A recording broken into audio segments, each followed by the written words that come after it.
San Juan de la Cruz, primer carmelita descalzo, doctor de la Iglesia, 24 de noviembre. Don Gonzalo de Yepes, padre de nuestro santo, aunque de antiguo y noble linaje, vivía dedicado al oficio de tejedor, sin que jamás la abundancia o el bienestar se hubieran dignado cruzar los umbrales de su casa. Doña Catalina Álvarez, mujer de don Gonzalo, no había traído al nuevo hogar otros bienes que los de su magnífica disposición personal y grandes virtudes. Honró el Señor a los cristianos esposos, concediéndoles 3 hijos: Francisco, que vivió en el siglo religiosa y ejemplarmente; Luis, fallecido a los pocos años en olor de santidad; y Juan, nuestro biografiado, a quien el cielo enriqueció desde su primera infancia con favores extraordinarios.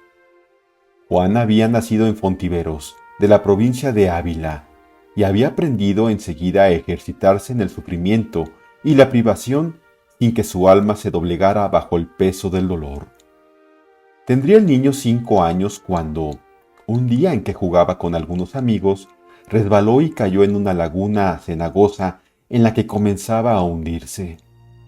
Aparécele entonces una señora hermosísima en actitud de tenderle la mano. Como Juan tuviera la suya llena de barro, no se atrevió a ofrecérsela. En aquel momento acude corriendo un labrador y alarga una vara al pequeño. Asióse éste a ella y pudo salir del apuro.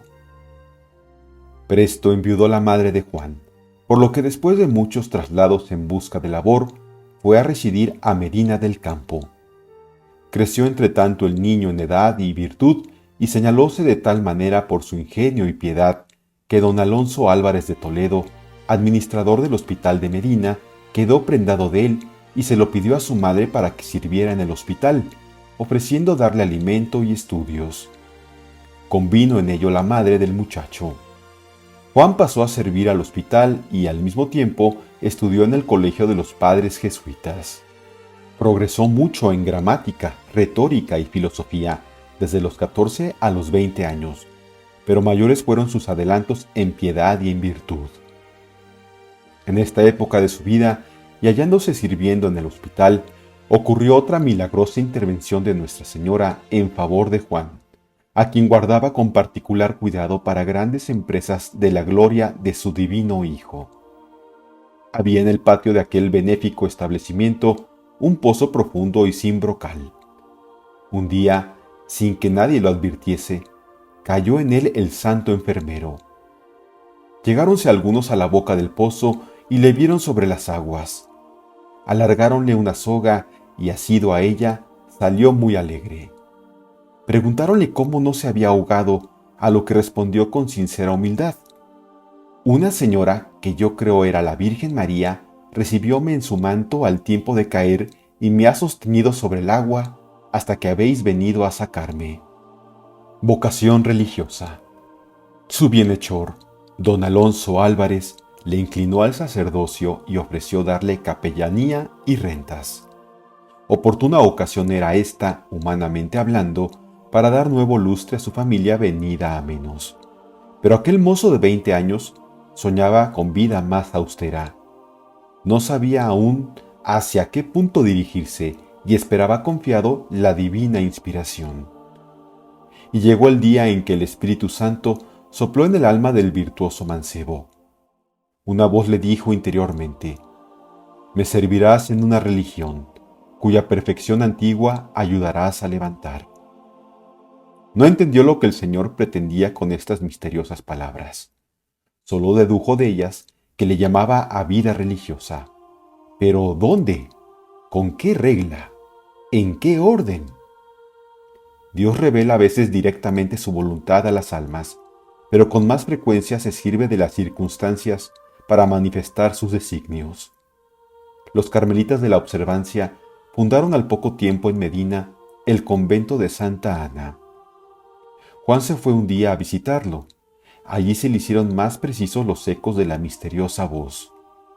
Dios le llamaba a aquel género de vida religiosa. Entra en los carmelitas. La Reforma. Ingresó en el noviciado el 24 de febrero de 1563 y profesó en el de 1564 con el nombre de Fray Juan de San Matías. Enviáronle después a estudiar a la Universidad de Salamanca, frecuentada a la sazón por cerca de 6,000 estudiantes, y allí siguió los cursos de teología los años 1564 a 1568. Al terminarlos, ordenáronle sacerdote, aunque resistiéndolo su humildad.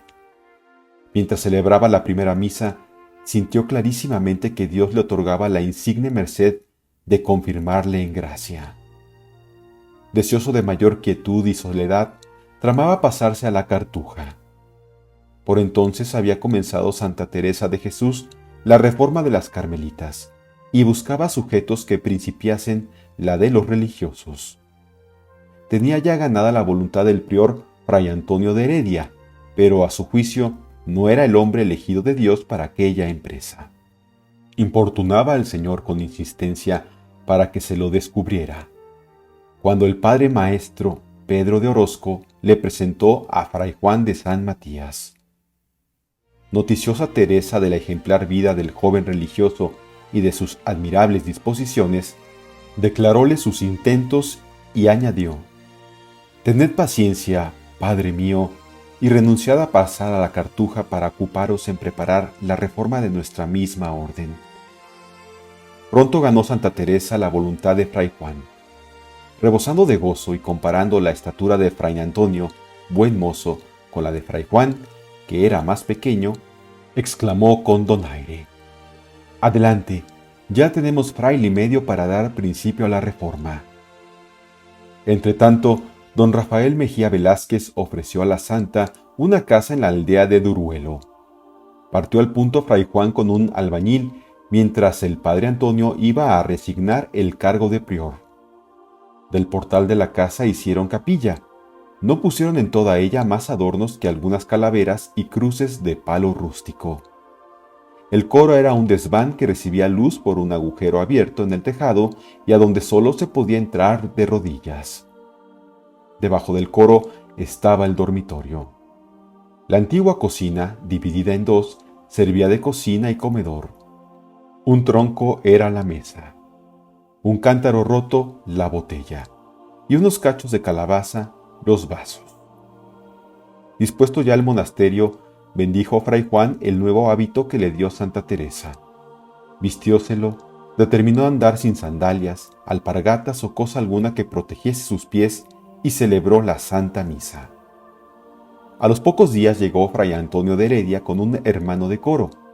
El 28 de noviembre de 1568, dicha la Santa Misa, los tres religiosos, arrodillados ante el Santísimo Sacramento, renovaron la profesión y mudaron los nombres. El padre Antonio de Heredia se llamó Fray Antonio de Jesús, el Fray Juan de San Matías, Fray Juan de la Cruz, y el hermano Fray José de Cristo. Con esto se dio principio la reforma de los carmelitas descalzos. Fue a visitar el convento de Duruelo el padre provincial de los carmelitas de Castilla, en nombre del superior general de la orden.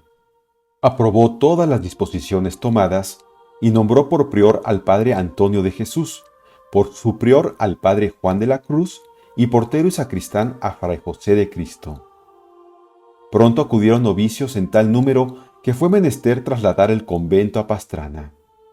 2 años más tarde, en 1571, el nuevo provincial padre Pedro Fernández, al ver la influencia de Fray Juan de la Cruz, nombróle rector del Colegio de Alcalá, recién fundado. Los alumnos vinieron a ser tan devotos que entre ellos corría esta sentencia: religiosos y estudiantes, pero ante todo religiosos. Santa Teresa fue por entonces nombrada priora del convento de la Encarnación de Ávila. A instancia de la Santa Madre, pasó Juan de la Cruz a Ávila como confesor de aquel convento. Llegó a principios del año 1572 y permaneció allí hasta el mes de diciembre de 1577. Las grandes tradiciones carmelitanas se fundamentaron en las sencillas pero profundas instrucciones de Fray Juan de la Cruz y de la Santa Madre. Hablando un día con Santa Teresa del misterio de la Santísima Trinidad, ambos quedaron arrobados en éxtasis. El Santo Padre quiso impedir el arrobamiento haciéndose a los brazos de la silla, mas no pudo resistir el empuje de la gracia. Y así, venciendo la fuerza del alma, levantó al santo y a la silla hasta dar con ellos cerca del techo. Muchas monjas presenciaron el éxtasis de los dos santos. Otra vez, a punto de ocurrir un éxtasis semejante, Santa Teresa le dijo con sencillez: ¿será esto acaso otro arrobamiento? Creo que sí, respondió humildemente el santo. Adversidades. Todos proclamaban las ventajas y provechos de la Reforma y ponderaban los méritos de su principal instrumento. Los carmelitas no reformados empezaron a sospechar de aquella novedad. El comisario general, fray Jerónimo Tostado, temió que fuese aquello una innovación peligrosa y denunció al padre Juan de la Cruz en el capítulo de Plasencia. Condenáronle por desertor y rebelde, y decretaron contra él severísimas penas si no se humillaba públicamente y renunciaba a sus escandalosos designios. Nada pudieron las amenazas contra la determinación del humilde hijo de Santa Teresa. Declaró que obedecería a lo que juzgaba ser voluntad de Dios, aun a costa de su vida, si preciso fuere. La noche del 3 al 4 de diciembre de 1577 fue aprehendido el padre Juan y llevado al convento de Toledo, donde se le redujo a una estrecha y pobre habitación. Nada le faltó que padecer. Cierto día, quejábase en su interior del abandono en que yacía. Iluminóse entonces el cuarto con celestial claridad y oyó el santo la voz del Señor. «Nada temas, Juan», le decía, «que aquí estoy para ayudarte». Entró el prior un día en el encierro con otros dos frailes, pero el santo se hallaba en aquel momento de rodillas y tan absorto en Dios que ni los vio siquiera. Tomólo a mal el prior y díjole con cierto enfado: «¿En qué pensabais que ni habéis saludado?» «Pensaba», repuso Juan, «que mañana es la Asunción de Nuestra Señora y que sería para mí grandísimo consuelo decir misa». «Comprended que eso es imposible», le respondió el prior mientras se retiraba, dejándole en su soledad. A la siguiente noche, apareciósele la Virgen María rodeada de innumerables ángeles y le consoló con estas palabras: «Paciencia, hijo mío, porque ya muy pronto acabarán tus penas y actual abandono, y tendrás entonces el consuelo de celebrar la Santa Misa». Prosigue en su misión. Santidad de Fray Juan. Aún no habían transcurrido 8 días cuando Juan pudo huir de su encierro y corrió al convento de Descalzas, donde una pobre enferma pedía con urgencia a un padre para confesarse. Mientras cumplía con este ministerio, fue advertida su desaparición. Salieron en su busca, mas no habiéndole hallado en la iglesia, dedujeron que habría salido de la ciudad y ya no se ocuparon de él. La nueva de su libertad consoló en extremo a Santa Teresa. A 9 de octubre de 1578, los padres de la Reforma celebraron capítulo en el convento de Almodóvar y determinaron enviar a Roma para defender su causa al prior del Calvario de Andalucía. A punto estuvieron de arriesgarlo todo con aquella inoportuna diligencia, y a no intervenir en el asunto el rey don Felipe II, la Reforma hubiera muerto.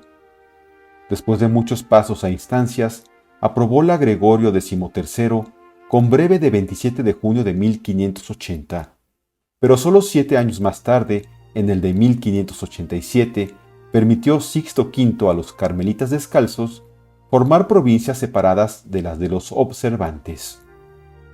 En el año de 1593, Clemente VIII decretó la total separación. Por entonces, reducíase la comida de aquellos frailes a una pobre ración de pan y algunas mal sazonadas hierbas silvestres. Y como quiera que los encargados no sabían distinguir las buenas de las nocivas, servíanse de un asnillo para escogerlas. Un día llegó a faltar el pan en el convento. El padre Juan saltó de gozo.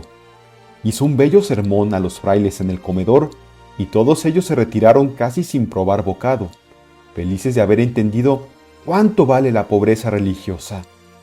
Pero acababan de entrar en el coro para el rezo cuando acudió a toda prisa para el brocardo de San Pedro, anunciando que un desconocido traía una carga de provisiones y una carta. Leyóla el prior y rompió en amargo llanto. «¿Por qué llora, padre Juan?», le preguntó el hermano. «Lloro», respondió, «porque somos tan flojos que Dios nuestro Señor no se fía en dejarnos ayunar un día siquiera». Parecía no ser ya de este mundo. Tuvo un día 2 éxtasis en la misma conferencia y para disimular dijo luego: «¿Has visto qué sueño tan pesado me ha cogido?». Siendo prior de Baeza, quedó una vez arrebatado e inmóvil con el cáliz en la mano después de comulgar. Vuelto en sí, hallóse tan desfallecido que tuvo que entrarse en la sacristía. «Que vengan los ángeles a acabar la misa», exclamó una buena mujer. «Solo ellos podrán proseguirla con tanta devoción como este santo». Fue nombrado prior de Granada y después, en 1585, definidor de Andalucía, pero él solo anhelaba la soledad. «¿Es acaso hijo de labradores que le gusta tanto el campo?», díjole un día muy amablemente el padre provincial. «Perdone, reverendísimo padre», repuso el siervo de Dios, «soy menos todavía, soy hijo de un pobre tejedor». Largo sería contar las ocasiones de padecer que tuvo al acompañar a los frailes en las fundaciones de Málaga, Madrid, Caravaca y otras, o en las visitas a los conventos de la orden. Nunca llevó consigo provisiones y observó siempre en los viajes perfecta regularidad. Menudeaban peligros y accidentes en aquellas correrías, pero como otras tantas flores de santidad, brotaban los milagros al paso del siervo de Dios. Pronto llenó el Señor la medida de los dones y carismas con que venía favoreciendo al santo. Hallándose en el convento de Segovia, después de un largo éxtasis ante una imagen de Cristo con la cruz a cuestas, oyó una voz que le llamaba. El santo no hizo caso y se dispuso a salir, pero oyó la misma voz. «Fray Juan, Fray Juan». «Aquí me tenéis, Señor», respondió él. «¿Qué quieres en premio de lo que por mí has hecho y padecido?». «Padecer más, Señor, padecer más y ser menospreciado por vos». Bello programa para un corazón de tantos arrestos como el de Fray Juan. Escuchóle Dios aquellos deseos, de modo que puede decirse que nunca faltaron pruebas al santo reformador. Como poco después se hubiera originado una diferencia entre el consejo de la orden y las carmelitas, defendiólas ardorosamente y a causa de ello hubo de renunciar a todos sus cargos. Sus escritos. Retiróse el santo muy gozoso a la soledad de la Peñuela en Andalucía, y allí escribió, o mejor dicho, dio la última mano a sus escritos: Subida al Monte Carmelo, Noche Obscura, Cántico Espiritual, Llama de Amor Viva, y algunos tratados menores, Cautelas Espirituales, Cartas, Sentenciario Espiritual y devotas poesías. Habíalos esbozado durante su permanencia en la reclusión de Toledo. Al ser reeditados con el epígrafe Obras Espirituales, Pío X mandó escribir a 20 de octubre de 1912 que eran libros rebosantes de celestial sabiduría y enseñanzas para las almas deseosas de perfección cristiana. Muerte de Fray Juan, su culto. El fruto estaba ya en sazón. Pronto iba a recogerlo el divino hortelano para llevarlo a las trojes celestiales. Envióle el Señor recia calentura, agravada con una grande inflamación de la pierna derecha. Esperando lograr su curación, instóle el prior se fuese al convento de Baeza por ser casa más acomodada.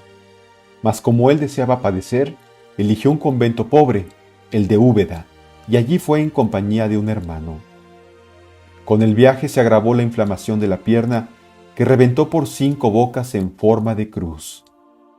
Hubo que acudir al cirujano, la cual la abrió desde el empeine del pie hacia arriba por la espinilla, más de 1/4 hasta descubrirle el hueso. Cuanto más padecía, más alientos daba al cirujano. «No tema», le decía. «Si es menester cortar aún, córtese enhorabuena, y hágase la voluntad de mi Señor Jesucristo. Aunque las curas seguía el paciente debilitándose más y más. En una aparición que tuvo, predíjole la Santísima Virgen que vendría a buscarle el sábado infraoctava de la Inmaculada Concepción. El jueves, 12 de diciembre de 1591, administrósele el viático. Los presentes le pidieron entonces que les repartiese sus alhajas, hábito, rosario, breviario y correa. El santo le respondió: bien sabéis que soy pobre y nada de eso me pertenece. Pedídselo, si queréis, a mi superior. Y juntando el ejemplo al consejo, añadió: Padre mío, os pido por caridad un hábito con que puedan enterrarme. La mañana del viernes anunció el padre Juan que moriría al día siguiente. A las 8 de la tarde pidió la extrema unción y recibióla con devoción extraordinaria, respondiendo él mismo a las oraciones. El padre provincial y los frailes todos querían permanecer cabe su lecho, pero el enfermo les instó que se fuesen a descansar, pues ya les mandaría llamar a tiempo. A eso de las 9 tuvo un rato de oración.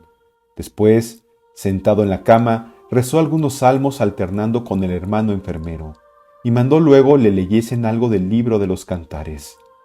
El alma del santo estaba llena de confianza y de ardiente deseo de unirse con el amado de su corazón. A las 11:30 pidió llamasen al padre provincial y a la comunidad.